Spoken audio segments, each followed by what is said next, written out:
안녕하세요. 아재책톡입니다.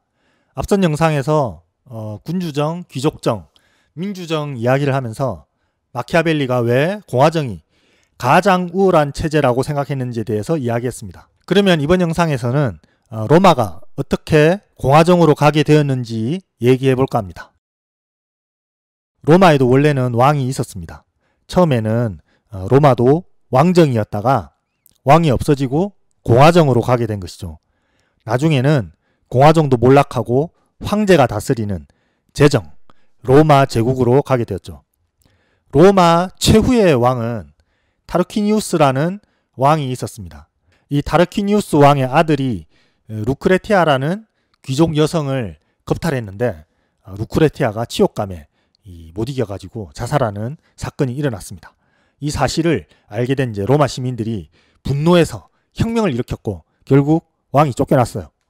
이게 기원전 510년의 일이라고 합니다. 로마 귀족들의 구심점은 원로원이었습니다. 원로원은 이제 시족의 장로들이 이제 왕에게 자문을 하던 그런 기관이었는데요. 왕이 쫓겨난 후에는 사실상 최고 권력기관이 됩니다. 입법권과 외교권, 재정권을 가진 아주 막강한 세력이었어요. 그런데 귀족들이 왕을 쫓아내긴 했는데 아무리 폭군이었다고 해도 그 왕이 하는 일이라는 게 따로 있잖아요.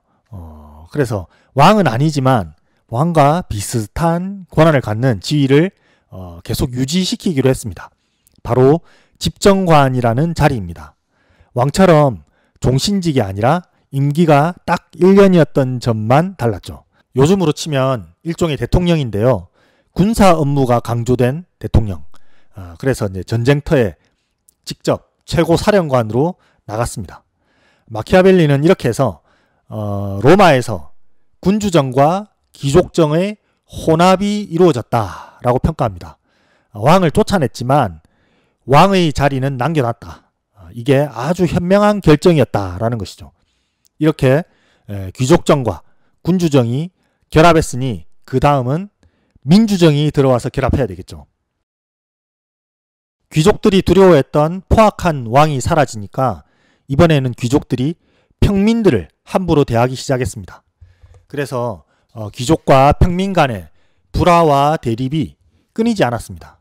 특히 이제 평민들이 막대한 빚을 지고 채무자로 전락해서 토지와 재산을 잃고 나락으로 떨어지는 경우가 많았습니다. 그 반대로 귀족들은 이제 점점 재산을 불려나갔고요. 분노한 평민들은 기원전 494년에 로마의 신성한 산에 모여가지고 농성을 벌이면서 징집을 거부했습니다. 말하자면 일종의 총파업을 벌인 거죠. 당시 로마는 끝없는 전쟁에 시달리고 있었는데 병사로 나아가야 되는 그 평민들이 파업을 해버리니까 귀족들도 난감했던 것이죠. 그래서 결국 귀족들이 양보하고 타협이 이루어집니다. 평민의 권리를 보호하기 위한 관직, 그러니까 호민관이라는 관직이 창설된 것이죠. 이제 시간이 흐르면서 이 호민관은 원로원에서 만든 법률을 그것은 이제 거부할 정도로 그 거부권을 행사할 정도로 막강해졌습니다.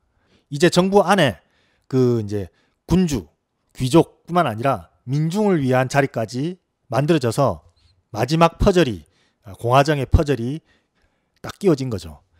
그리고 이제 평민의 힘이 점점 커지면서 나중에는 이제 집정관이 원래 2명인데 그 중에 1명을 평민 출신으로 뽑게 되고 또 평민들의 이제 회의체인 민회에서 결정된 그런 것도 법이 되는 일종의 입법권을 가지게 되었죠. 이렇게 해서 이제 로마는 왕정, 귀족정, 민주정의 3요소가 모두 혼합된 그런 공화정을 완성하게 됩니다. 마키아벨리는 로마가 300년 동안 자유를 향유할 수 있었던 것은 훌륭한 법률 때문이었다고 말합니다. 그런데 그 훌륭한 법률들이 만들어진 이유는 바로 앞에서 얘기된 것처럼 귀족 파벌과 그 평민 파벌이, 인민 파벌이 불화했기 때문이었다라는 거죠. 계급투쟁이 역설적으로 좋은 제도를 만들겠다.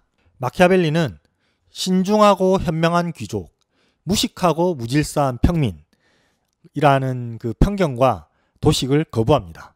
마키아벨리는 공화국의 제1의 적이 될 수 있는 사람은 보통 귀족이라고 단언합니다. 부자들, 유력자들, 그런 놈들이 세력을 키워가지고 이제 나라를 좌지우지하려는 데서 이 파국과 멸망이 시작된다. 가만히 놔두면은 귀족이라는 족속들은 본성상 그렇게 국가를 장악하려고 하게 돼 있다.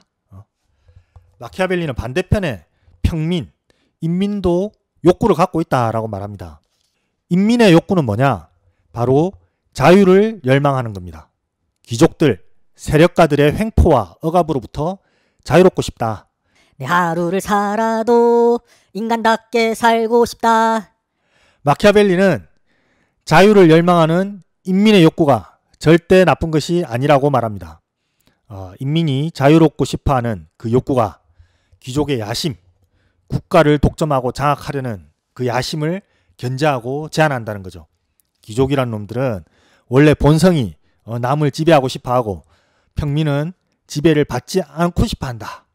만약 평민이 자유를 수호하는 임무를 맡으면 다른 누군가가 자유를 독점하지 않도록 더 잘 지킬 것이다. 견제와 균형의 원리가 로마 공화정에서 살아 숨쉬는 거죠. 그러니까 이 호민관이라는 직책은 단순히 인민의 대변자 역할만 하는 게 아니라 공화국 자유의 수호자인 것입니다. 마키아벨리는 이렇게 말해요. 스파르타에서는 왕이 자유의 수호자였다면 베네치아에서는 귀족이 자유의 수호자였고 로마에서는 인민이 자유의 수호자였다.